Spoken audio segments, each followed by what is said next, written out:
Scotty Thompson crashes the boards. RJ Abarrientos escapes the trap. Justin Brownlee scores! Kapit lang mga kaastig. Last 20 seconds, barangay with possession. This is winning time.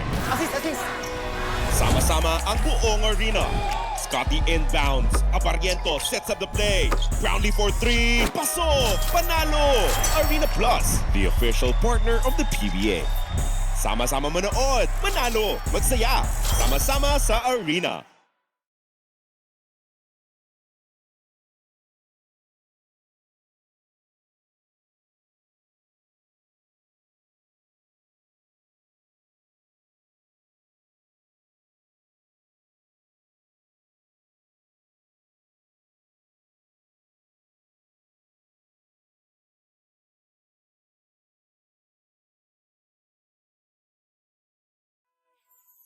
UBSI. Informing and entertaining Filipinos since 1998. Energy!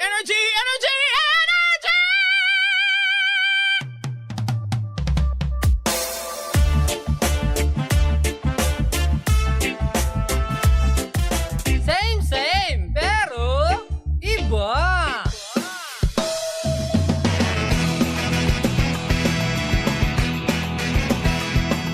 Same, pero iba. Energy FM. Araw at gabi mo'y tunay na sasaya dito. Sagot namin, tugtugan, kantahan, walang patid na tawanan at kulitan. Huwag mong sabihin radyo, sabihin mo Number 1. Energy. Ito ang number 1, 06.7 Energy FM. Sa bahay, opisina, kotse, taxi at jeep. What? Tricycle, FX, basta masigip. Okay, ah. Palengke, internet, plaza, karinderya. Energy FM, nagbibigay saya. Huwag mong sabihin radyo, sabihin mo Number 1. Energy. Pangga, energy kaibigan mo. Pangga, energy ang numero 1. Agad tumango na at isigaw mo. Same, pero iba. Huwag mong sabihin radyo, sabihin mo Energy. Brownlee for 3. Pasok! Panalo! Arena Plus, the official partner of the PBA. Sama-sama manood. Manalo! Magsaya! Sama-sama sa arena. Play now at arenaplus.ph. For more information, visit www.pagcor.ph/regulatory or email keepitfun@pagcor.ph. Gaming for 21 years old and above only. Gambling can be addictive. Know when to stop. Arena Plus. Sama-sama sa Arena. Download Arena Plus app now on App Store or visit arenaplus.ph. Chika sa arena!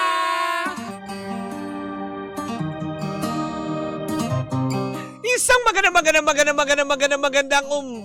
Metro and Mega Manila. Ako po si Kapitana Sisa. At ako naman po si Tita Cora. At ito na ang Chika sa Arena. Hatid yan sa atin ang Arena Plus, astig sa sports.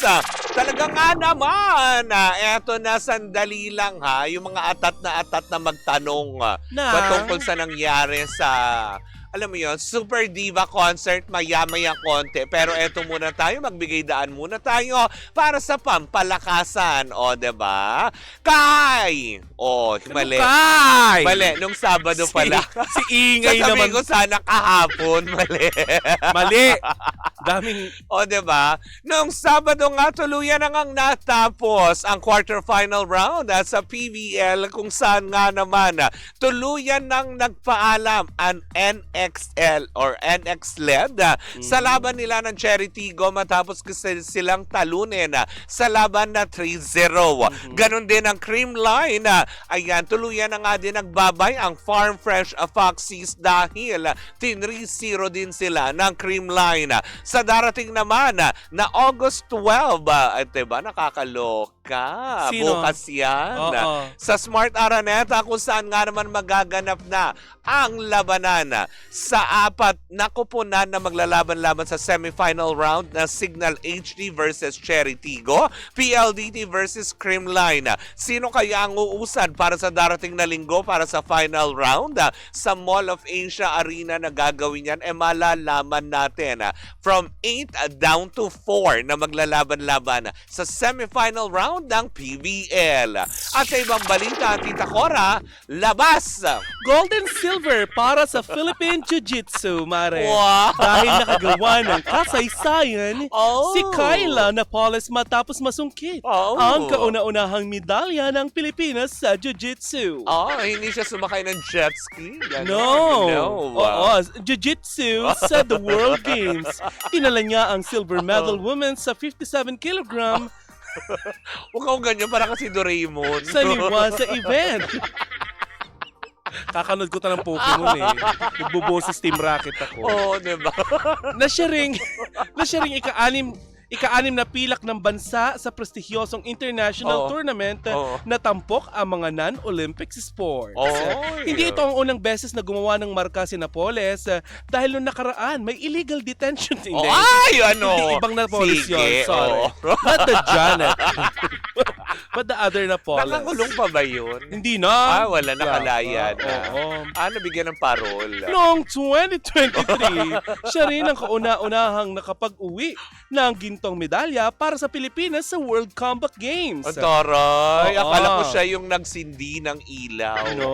Nagbigay liwanag. Dahil mula sa math hanggang sa kasaysayan, patuloy na ipinapakita ni Kyla Napoles ang laban ng Pilipino ay laban para sa karangalan. Ang taray. Si Kyla, yung may kumanta ng sa Hindi nga. aking pag-iisa. Halika na. May mga pagchichikahan tayo. Oo Sabi nga natin, pala. bitin ko. Well, anyways, ako mga panggaya po muna mga kaganapan sa mundo ng pampalakasan at sa mundo ng arena. Muli po ako po si Kapitana Sisa. At ako naman po si Tita Cora. At ito pa rin ang Chika sa Arena. Hatid yan sa atin ang Arena Plus Astig sa Sports. Brownlee for 3. Pasok! Panalo! Arena Plus, the official partner of the PBA. Sama-sama manood, manalo, magsaya, sama-sama sa Arena. Play now at arenaplus.ph. For more information, visit www.pagcor.ph/regulatory or email keepitfun@pagcor.ph. Gaming for 21 years old and above only. Gambling can be addictive. Know when to stop. Arena Plus. Sama-sama sa Arena. Download Arena Plus app now on App Store or visit arenaplus.ph. Cheers, miss! Gabaglita! With Tita Cora and Kapitana Sisa. Same, pero iba. We are number 106.7 Energy FM. Panggawag mong sabihing radyo. Sabihin mo! Yan! Siyempre, bago ang lahat, gusto ko munang batiin, of course, na nagba-birthday ngayon. Sino yan? Diyan sa may San Jose Sitio 3, Wow. Mandaluyong City. Happy birthday, Oduds Bernal. Oduds, good morning. So, ganun lang, Oduds. Walang paalog ng baso. Balita ko, ikaw daw may pinakamalakas na radyo dyan sa may San Jose Sitio 3. Uy, maraming salamat. Happy birthday, Oduds Bernal. Yes, and that Ayan, would be your last birthday. For this For this year. year. Hoy, hindi ka magla-last birthday for today. Oo nga. Diba? Pero eto na nga, Dudes, kung wala ka naman nang gagawin ngayong birthday mo at kung naboboard ka, well, bibigyan ka namin ng pagkakaabalahan. Kung hilig mo lang din naman magtong, it's at iba pa. Well, tara na sa Game Zone. Wow. Unbelievable sa Game Zone dahil you can play real tong-its with real people for free. Pwede ka rin may chance ka rin makakuha or makisplit over 34 million pesos ang papremyo at may daily cash prize na 14,640 pesos. Mari ang makukuha ang cash credit ay pwede mo rin gamiting panlaro sa kahit anong game. Kaya rin itong i-cash out kaya may 2 event araw-araw. Ang Don't you know taray. that there is... Wow! Sige, May dalawang event araw-araw. panindigan mo yan. G ka na ba, Mare? Ay, G, syempre. Nako, visit gzone.ph sa kanilang social media account on Facebook, Instagram at TikTok na may username na @TaraGameZone. Ay, G ka na ba sa tongits? Of Well, course, tara na Mare. sa Game Zone. Visit pancor.ph/regulatory or you can email them at keepitfun@pancor.ph. Promo runs from January 1 to December 31, 2025. EGLD reference number MKTG 2024-2564. Tandaan, Mare, na gaming is for 21 years old and above only. Keep And, it fun. Nako, Ay, eto, mali. oo. Yan ang Gambling bagay. can be addictive and know when to stop. Tama, diba? Keep it fun lang. Pero yun nga, gambling can be addictive. Mm-mm. So, know when to stop. Yes. Please don't stop the music. Ay, eto na nga. Anong diba? chika natin for today's Naku, video? nakakaloka. Eto na nga. Ang pinakakaantabayanan ng lahat. Ano yun? Ang Super Diva Concert ina Meme Vibes Ganda at Miss Regine Velasquez. Woo! Ganon. Gumanon ba siya? Parang hindi ko siya narinig na Woo! Ay, hindi. Oo, ganun siya ng Oo. ganon. Yes, diba? Yung concert, ano niya, shout. Yes, Go. diba? As in talaga nga naman kumbaga, napuno ng samot-saring pambabatikos mula sa mga kritikong hindi naman nanood. O, diba? Napanood lang sa TikTok. Oo. Tapos kanya-kanyang share na, kanya-kanyang opinion Oo. na nakakaloka, diba? Pero bago ang lahat, gusto muna namin pasalamatan, of course, ang Game Zone. Ayan, for inviting us, of course, kami ni Tita Cora, kasi nanood kami ng first night. Diba, last Friday yan sa Araneta Coliseum. Thank you for our VIP tickets. Diba? Thank you so much. Eto na nga, simulan na nga natin, Mare. Kasi unang napansin ko, patungkol nga dito, diba? Oo naman, hindi naman nila wala naman silang sinabi at wala rin, diba, na sinasabi sila Meme at Regine na sold out yung concert, diba? Pero jump pack. Oo. Ganito, Diba? Mari, paliwanag muna natin. Oo. Kasi napanood natin yung naging vlog ni Nanay Christy. Oo. Which is mamaya pag-uusapan natin Correct. yan. Yung pangalawa. Oo. Kung ano yung naging sagot ni Nanay Christy sa first day Correct. ng concert. Ngayon, ipaliwanag muna natin. Nung nalaman natin na may mahinang ticket selling, Oo. pina-check natin sa ating mga researcher kung kumusta naman ang ticket selling sa Oo. Ticketnet. At nakita nila na may mga portion doon na nag-sold out na, especially Oo. yung VIP, if I'm not Yes, mistaken. may upper box, may actually yung upper Oo. box ang hindi, may lower box. VIP section, SVIP sold out, Oo. Gen Ad sold out. Yes. 'Di ba? Kaya nga naman napakasaya nung gabi na 'yon. Tapos eto lang din, gusto ko lang din na maklaruhin. Kasi nung unang gabi, may kumakalat kasi doon na video ngayon on TikTok, yung sinasabi, yung kinukunan kasi nung isang influencer, no? Na parang napanood ko kasi yun eh. Yung pala, Mare, nasa likuran natin siya. Yun yung napapansin ko na nung araw na yun, nung gabi na yun, na may nagbibideo dun sa portion natin na yung may bakanting upuan. Yung ba yung bading? Hindi, yung nakasalamin na na lalaki. Na talaga? yung dalawa sila na nandoon, 'di ba? Na parang sabi ko, yung pakay nito is kunan. Itong portion natin, kasi doon po sa side ng VIP section kung saan kami nakaupo, marami talaga doon na bakante ang upuan. Bakit? Kasi malapit na yon sa... Kasi doon na yun sa stage eh. Yung in-explain ko kahapon nung nag-TikTok live ako, Mare, which is yun yung portion na kung saan nandun na yung mga taong production, yung mga cameraman, yung mga lineman, yung mga nag-set up ng buong stage, andun po kasi yung pwesto nila. Kaya yun yung portion na parang kinukunan tapos pina-exage na, walang tao. Hindi aminin natin, Mare. Ang dami naman. Hindi puno. Oo. Hindi puno. May mga bakanting pero Oo. maraming tao. Yes. Especially the Gen Ad. Punong-puno yung Araneta Coliseum. Yes, 'di ba? Na kung saan nga naman eto na tumungo na tayo sa pinag-uusapan, Alam mo 'yon, correct us if we're wrong, pero alam mo 'yon kasi nandoon po kami nung gabi na 'yon. Unang-una kasi binabatikos ngayon dahil nga sa sinasabi na itong si Meme Vice nga daw ay parang kinukot siya ang ating former president dahil nga doon sa stint.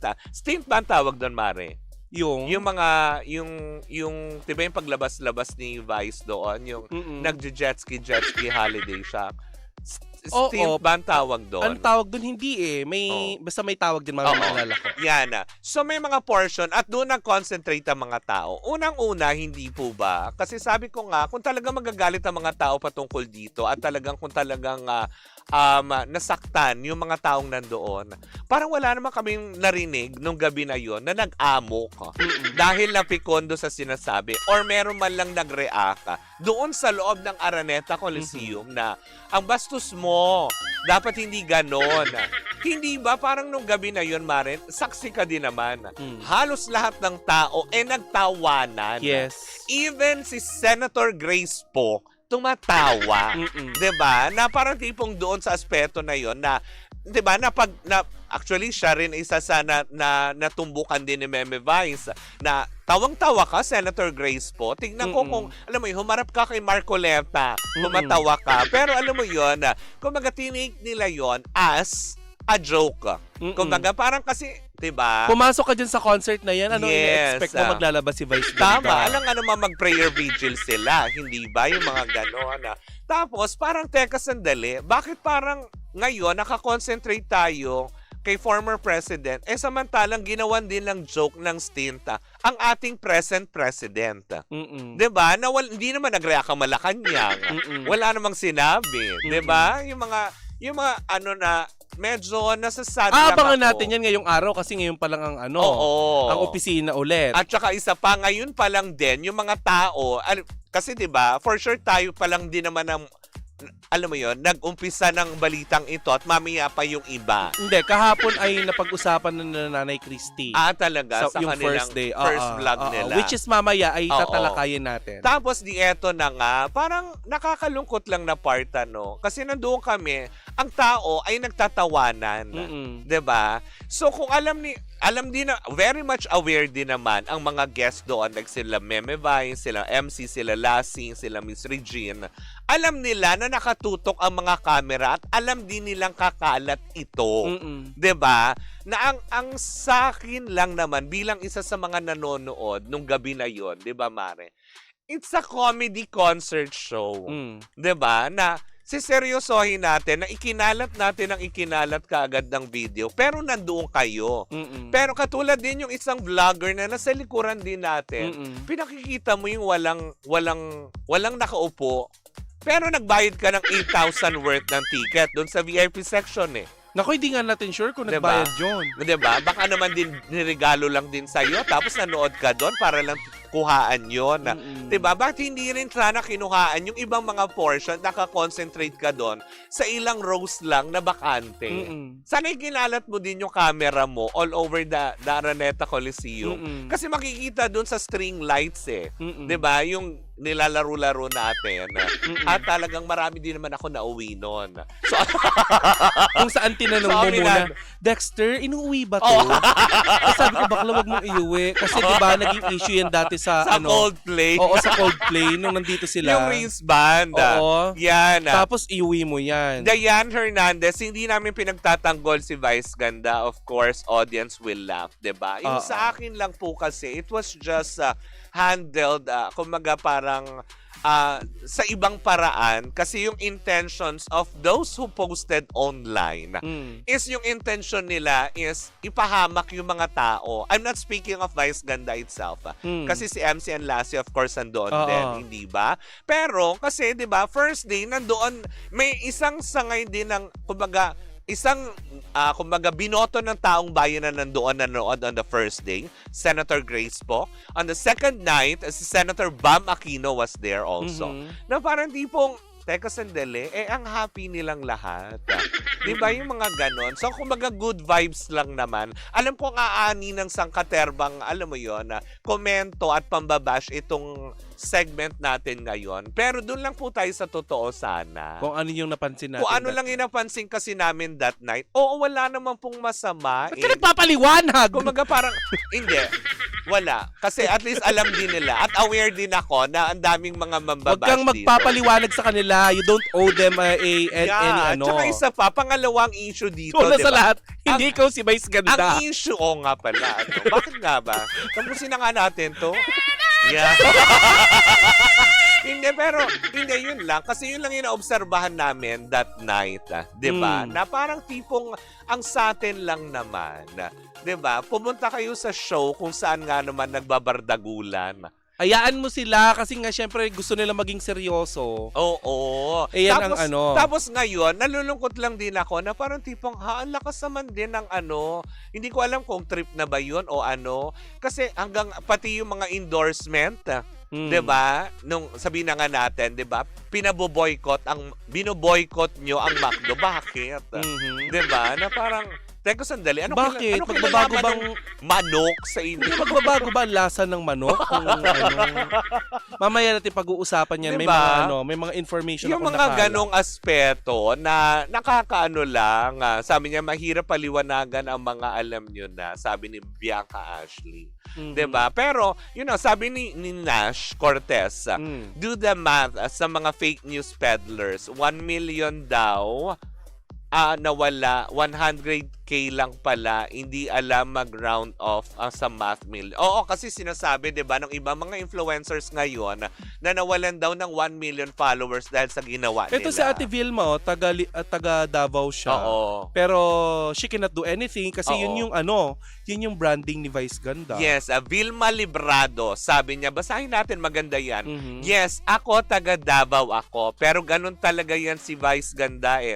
Comedy siya, wag na lang mag-bash. Show yan eh. Totoo naman, 'di ba? Ay, for sure naman, 'di ba? Si Vice Ganda learned her lesson. 'Di ba? Nung minsan niyang ginawa din ito, nung nabanggit niya ang pangalan ni Miss Jessica Soho. Sa tingin niyo ba gagawin niya ba ulit ito para mapahamak siya? Lalo pat ngayon ang tindi na ng posting on social media. Very much aware naman sila. Sabi ni Maria Palmera, san sa Davao ate? Siyempre hindi natin sasabihin. Oo. Bakit ba? Oo. Binansagan na nga natin. Tsaka isa pa, diba, katulad niyan, yung mga tao kinocall yung attention ang city government o local government ang Davao City. Kung saan nga naman sinasabi ng mga tao is nire-recommenda na patawan ng persona non grata itong si Vice Ganda na hanggang ngayon wala pa rin naman nilalabas na impormasyon. Mamaya ang ay local government. aanuhin natin yan kasi Diba? nakapanayam natin. 'Di ba? Na nakakasad lang na kasi parang tipong hikayat talaga tayo ng hikayat kaagad, 'di ba, sa mga tao. Oo. Kasi 'di ba, you have the choice naman not to watch and not to, alam mo yon, to be involved. Kaya lang syempre likas naman din sa atin yung pagiging, alam mo yon, Sali-sali. pakialamera, ganyan. Yes. Tipong para lang may masabi tayo, 'di ba? Oo. Sabihin nyo na po na pinagtatanggol pero hindi Hindi na lang pala sabihin pinagtatanggol. Hindi namin po pinagtatanggol, 'di ba? Kasi We don't take sides. andoon kami that night. We saw what happened. 'Di ba? Doon lang po tayo sa factual na meron. Alam niyo kung bakit nagugustuhan din kami ni Vice Ganda? Hindi dahil pinagtatanggol namin siya. But because nagiging fair lang tayo sa pagbabalita. Correct, 'di ba? Kasi kung mali Kagaya naman nila talaga. Nanay Christy sa Oo. paliwanag nila. Correct. Kapag sila ay nagagawan ng or hindi na nagugustuhan ang sinasabi ni Vice, pinupunan nila. Pero kapag maganda ang sinasabi ni Vice, pinapalakpakan nila. 'Di ba? Yung mga ganon. Kanino ka na-amaze, Asisa? Sa lahat. Kaila Darren Espanto tsaka kay Kyle Echari. In Perfect. fairness, may pagkaldag In fairness, yung hindi nakuna ng video ni Tita Cora kagad. Diba? Hindi Kaya naman, narinig doon na, sayang! Oo. Hindi naman namin na-expect kasi na may pa-floor kaldagan sila, diba? Pero in fairness, ang gwapo ni Darren Espanto in person, Pero cited kasi, nung first day kasi, nandun sila Ann Curtis, ang buong cast, hindi naman buo, pero yung ilang mga host, actually parang kumpleto na rin sila. Si Karil lang ang wala, hindi natin nakita. Bakit Siya wala lang ang wala nung concert Karil? na yon. Pero sila Chang Amin, sila Ryan Bang, kompleto Kasi sumayaw din si Vong. Si Kim Chu wala. Oo, si Kim Chu din wala. Diba? Tapos, sino pa ba yung mga nandun that Si night? Shubi. Si Stel. Si Shubi Etrata, si Mavi Legaspi, tsaka si si Ashley Ortega. Na napag-alaman natin na si Stel pala ay galing sa rehearsal that Oo, night. diba? Dahil kinabukasan, may event naman sila kasama si Popstar Royalty, Oo. Sarah Geronimo sa MOA Arena. Correct, hindi ba? Kaya nakakatuwa. Tapos yung second night naman, nandun naman sina Donnie Pangilinan, diba, ang saya-saya. Si Maloy ng Bini nandoon. Sabi dito ni Oh, Adel, ano? si Meme Vice Ganda, hindi makakapasok ng Davao. Oo. Si FPRRD, hindi makakapasok ng Pilipinas. Oh, ayan. Nakakaloka. So ano, quits? Gano? So, Nothing beats the jet ski holiday. and right now, You can save 50 pounds ay, per nako, person. naging controversial. Pero yun na nga. That's Pero, 200 pounds off for a family of 4. Uy, pero alam mo, napansin lang nung second night ng mga tao doon, di ba? Parang lahat game na game. Si Miss Charo Santos sumayaw. Di ba? Yung mga ganun talaga game na game. Napansin lang ng ilan, nung tinawag na, di ba, si Fiang tsaka si JM, na parang, talaga ba? Anak ang arte nyo. Ang lamya nyo naman talaga, na parang tipong Di ba? ganyan. Wawa na pagka-sugarcoat. Anak ang arte. Di ba? Na parang tipong talaga ba? Kung Hindi sila, ako galit kay Fiang at saka kay ano. kung sila Stel, sila lahat nung first night, even nung si Miss Bea Alonso, Pero di ba? siguro Game na game. nahihiya lang din si JM. Kasi, Talaga ba? Nahiya. Bakit nag-artista kung mahihiya? Di ba? ewan ko nga, kahit gumanong-ganong ka na lang, di ba? Yung pag ganun lang na sayaw na, Oo. talaga ba? Wag Pa-sweet. makatang matakot sumayaw, igalaw ang katawan, sige na, sige lang. Ganon. Ano yun? Mali naman ate Kaya ko mo eh. na, basta ang importante na iintindihan Oo, nyo. Tayo na nakakaintindi. Bawal daw kasi mag-joke sa kanila, pero pag sila, iyak agad. Sabi ni Bianca Ashley. Di naman siguro. Ano naman masama, iniba kasi ngayon ang comedian, sineseryoso, tapos politicians ang comedy ngayon. Yan ang dahilan kung bakit sa Vice Comedy Club kapag pumasok ka, bawal ang mag-video. camera, bawal lahat. Oo. Kasi lahat nga doon, it's a comedy show na gusto lang natin kumawala Oo. sa mga araw-araw stress natin, 'di ba? Not to defend sila Meme sa mga ginawa nila. Pagbibigay disclaimer nga ng ating Diba? kaibigan na si Becky Bello. Oo. Hi, Uy, Bes! hi! Ayan. Yan, na-meet natin yan doon, Oo, abangan diba? nyo kami sa vlog niya. Mukhang nandun yata kami. 'Di ba? Kaya yun lang din naman sasabi ko doon, 'di ba? We all have, kumbaga we are all entitled to our own opinions, 'di ba? Kumbaga parang umopinyon kayo, kami opinion din. Pero yung totoo. Programa, pero yung totoo naman din talaga, ang saya lang nung gabi na yun. Yung totoo lang. 'Di ba? Wag Kumbaga, na yung hindi talaga nangyari. oo, may yung mga lumalabas Mali! ngayon. Yung mga influencers naman din, 'di ba? Na alam mo yun, nag-grab lang kayo ng videos on social media. Kung hindi nyo naman din po kayo, kung hindi naman po kayo nakapanood that night, 'di ba? At wala din kayo nung isa man sa 2 araw na yon, please stop, 'di ba? Kasi 'di ba, nadadagdagan lang yung mga tao na ko-confuse. Yan mo na, hindi Yun naman lang natin yun. sila kilala. Ay, anyways, pero nagigigil pala. Kung alam ko Huwag lang... ka nang gigigil, hindi ko si Hindi, Vice. Kasi nung ako kasi bilang manonood, nung gabi na yon, kasi yung pala lang ang pakay mo para manood, nasa likuran natin siya, napansin ko na yun. Talaga. Dumaan siya sa FYP ng ano ko. Ako kasi nakafocus na ako sa pinapanood that night. Diba? Tapos deadma ako dun sa mga bakanting ano. Oo. Na parang hindi naman ganun karamihan din yung pagkabakante. Ang daming tao. Hindi naman yung pok na talagang ganyan. Kasi Oo. kitang-kita naman talaga sa video eh. Well, anyways, yun lang naman Paano? din. Yung anyways, yun Ang lang. arte mo. Ang masasabi ko lang PR din naman, ka. hindi, yun lang din naman, 'di ba? We respect each other, 'di ba? Para sa kaalaman po ng lahat. Hindi ko kinokonsente yung ginawa, nakakatawa, pero it is a joke 'di ba? Para po din sa kaalaman ng lahat, Duterte supporter din naman ako. At least alam niyo na, 'di ba? Binoto ko yan si Rodrigo Duterte, as in naniwala ako. Para lang din fair sa lahat, 'di ba? Pero yun lang sa akin. Doon lang po tayo sa totoo, na parang tipong kung ano lang po yung impormasyon na meron at nandoon tayo nung gabi na yon, kaya kinaklaro po namin yung lahat. 'Di ba? But anyway, sabi nga ni Vice, dati mahirap nang maging comedian ngayon. Bawat kibot sasabihin niya, minamasama ng tao. Exactly. 'Di ba? Anyways, mga bangga. Yan po muna. Anyways. Yan po muna ang ating unang chika, mamaya sa aming pagbabalik. Nako, mas marami-rami pa dahil may confirm. May confirm na magkarelasyon. May confirm na tipong, bakit nandoon sa concert, diba? Wasama-sama pa rin natin makatutukan yan, mga pangga. Muli po ako po si Kapitana Sisa. At ako naman po si Tita Cora. And we are still same, pero iba. Tuloy-tuloy pa rin po ang ating tugtugan. Siyempre, dito po lamang yan sa number 106.7 Energy FM. Pagka wag mo sabihing radyo. Sabihin mo!